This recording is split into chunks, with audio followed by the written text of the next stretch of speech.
CM KCR కి intelligence నుంచి కీలక సమాచారం అందింది. ఇక దీనిపై మరింత సమాచారం మా ప్రతినిధి బ్రహ్మాజీ న్యూస్ రూమ్ నుంచి అందిస్తారు. బ్రహ్మాజీ చెప్పండి.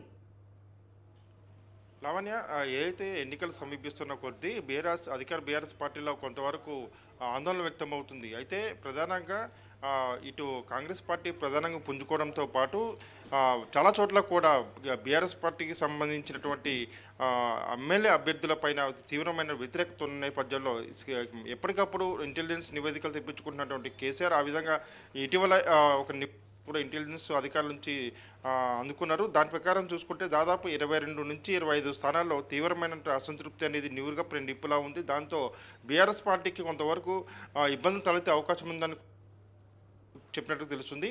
అయితే సొంత పార్టీ కేడరే ఏదైతే టికెట్ ఆశించి టికెట్ రాని నేతలు ఎవరైతున్నారో వాళ్ళ ద్వారానే కొన్ని ప్రాంతాల్లో కొన్ని నియోజకవర్గాల్లో మాత్రం తీవ్ర ఇబ్బందులు వస్తాయి. దాదాపు కొంతమంది అభ్యర్థులు కూడా భారీ ఎత్తున నష్టపోయే అవకాశం ఉందని కూడా ఇంటెలిజెన్స్ వర్గాలు సమాచారం ఇచ్చాయి. అందులో భాగంగా ఈరోజు సీఎం కేసీఆర్ పర్యటన చేస్తున్నటువంటి ఇళ్లందులో కూడా ఇది మాత్రం చాలా తీవ్రంగా ఉందని చెప్పని కూడా నివేదిక ఇవ్వడం జరిగింది. దాదాపు 22 నుంచి 25 స్థానాల్లో తీవ్రమైనటువంటి అసంతృప్తి కారణంగా బీఆర్ సంబంధించినటువంటి అభ్యర్థులు చాలా వరకు కూడా భారీ మెజార్టీతో నష్టపోయే అవకాశం ఉన్నట్టుగా తెలుస్తుంది. అంటే అక్కడ ఉన్నటువంటి 22 నుంచి 25 నియోజకవర్గాలకు సంబంధించి చూసుకుంటే హైదరాబాద్ దాదాపు 3 నుంచి 4 స్థానాలు ఉన్నట్టుగా తెలుస్తుంది. మిగతా 18 స్థానాలు మాత్రం 18 నుంచి 20 స్థానాలు మాత్రం వివిధ జిల్లాల్లో ఉన్నట్టుగా తెలుస్తుంది. అంటే ఏ నియోజకవర్గాలు ఎక్కడ అనేది ఇంతవరకు పూర్తిస్థాయి సమాచారం అయితే బయటికి రాలేదు.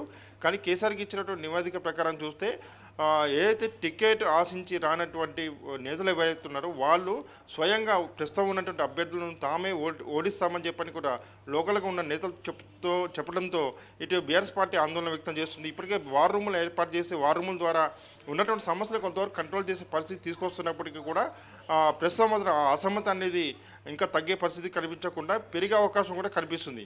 అంటే ఇంకా దాదాపు నెల రోజుల సమయం కూడా లేదు ఎన్నికలకు.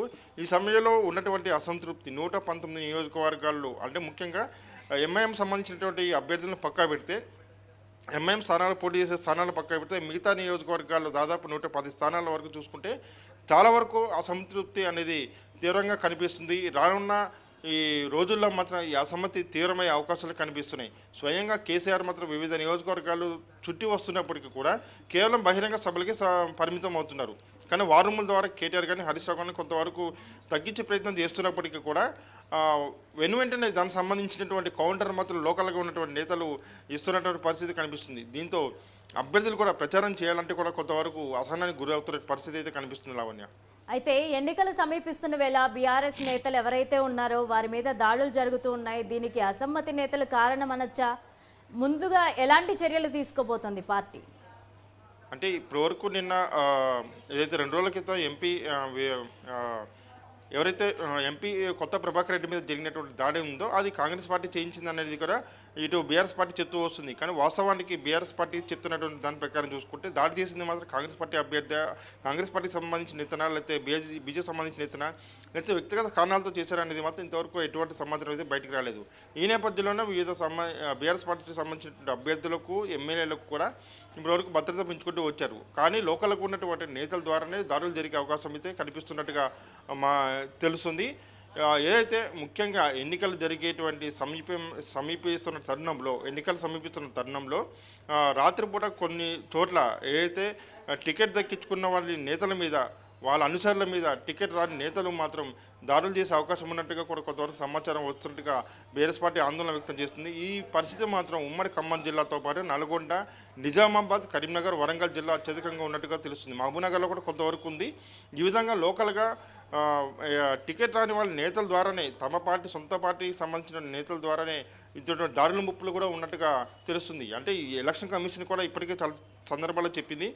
ఇటీవల వచ్చినట్టు పర్యటన నేపథ్యంలో కూడా ఈసారి తెలంగాణలో జరిగేబోయే ఎన్నికలు మాత్రం తీవ్ర మనస్పర్ధలు అంటే తీవ్రమైన ఉద్రిక్తల మధ్య జరిగే అవకాశం కనిపిస్తుందని కూడా ఇచ్చినటువంటి సమాచారం నేపథ్యంలో బీఆర్ఎస్ పార్టీకి సంబంధించిన సొంత నేతల ద్వారానే కొంతవరకు ఇబ్బందులు వచ్చే అవకాశం అయితే కనిపిస్తుంది. లావణ్య, అయితే బ్రహ్మాజీ 22 స్థానాల్లో వ్యతిరేకత ఉందని చెప్పారు. ఆ 22 స్థానాల్లో పార్టీ పుంజుకోవడానికి అధిష్టానం ఎలాంటి చర్యలు తీసుకుంటుంది? బీఆర్ఎస్ పార్టీ ఎలాంటి చర్యలు తీసుకోబోతోంది?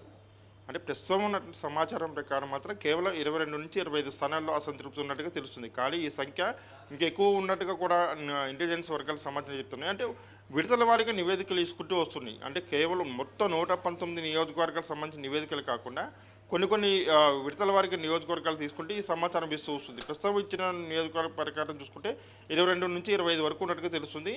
మరో నివేదిక ఇస్తే మాత్రం దీని సంఖ్య ఒక 5 నుంచి 10, 15 ఇంతవరకునే ఉండొచ్చు. కానీ అంటే అసమ్మతి ఉన్న చోట్ల అన్ని చోట్ల బీఆర్ఎస్ ఓడిపోతుంది అనేది లేకపోయినప్పటికీ కూడా వాళ్ళతో కొంతవరకు సమస్య వస్తుంది అనేది ప్రస్తుతం ఉన్నటువంటి నివేదిక సమాచారం.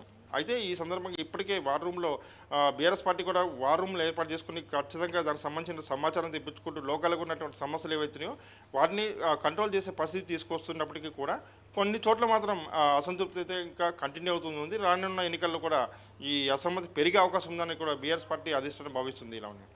అయితే బీఆర్ఎస్ నేతలపై దాడులు అలాగే అసమ్మతి నేతల వల్ల జరగబోయే కార్యక్రమాలు కూడా ఇవి ఎలక్షన్స్ మీద ఏ విధంగా ప్రభావం చూపిస్తాయి? ఖచ్చితంగా ఇప్పుడు బీఆర్ఎస్ పార్టీకి సంబంధించినటువంటి ఎంపీ అదేవిధంగా దుబాక్ ఎమ్మెల్యే అభ్యర్థి అయినటువంటి కొత్త ప్రభాకర్ రెడ్డి మీద జరిగిన దాడి కావచ్చు, తర్వాత లోకల్గా జరుగుతున్నటువంటి కొన్ని ఇన్సిడెంట్లు ఏవైతున్నాయో వాటన్నిటి మీద కూడా ఇటు అధికార బీఆర్ఎస్ పార్టీతో పాటు ఇటు కాంగ్రెస్ బీజేపీల మీద కూడా కొంతవరకు ప్రభావం చూపించే అవకాశం ఉంటుంది. కేవలం సొంత పార్టీకి సంబంధించిన బీఆర్ఎస్ నేతలు దాడులే కాదు, ఇతర పార్టీకి సంబంధించిన నేతలపైన కూడా దాడులు జరుగుతున్న క్రమంలో కొంతవరకు అలర్ట్ అవుతున్నటువంటి పరిస్థితి కనిపిస్తుంది. చూడాలి ఇక వచ్చే కొన్ని రోజుల్లో మాత్రం ఈ దాడులు కంటిన్యూ అవుతాయా లేకపోతే కంట్రోల్లో అవుతాయా అనేది మాత్రం చూడాలి. Right, thank you Brahmaji.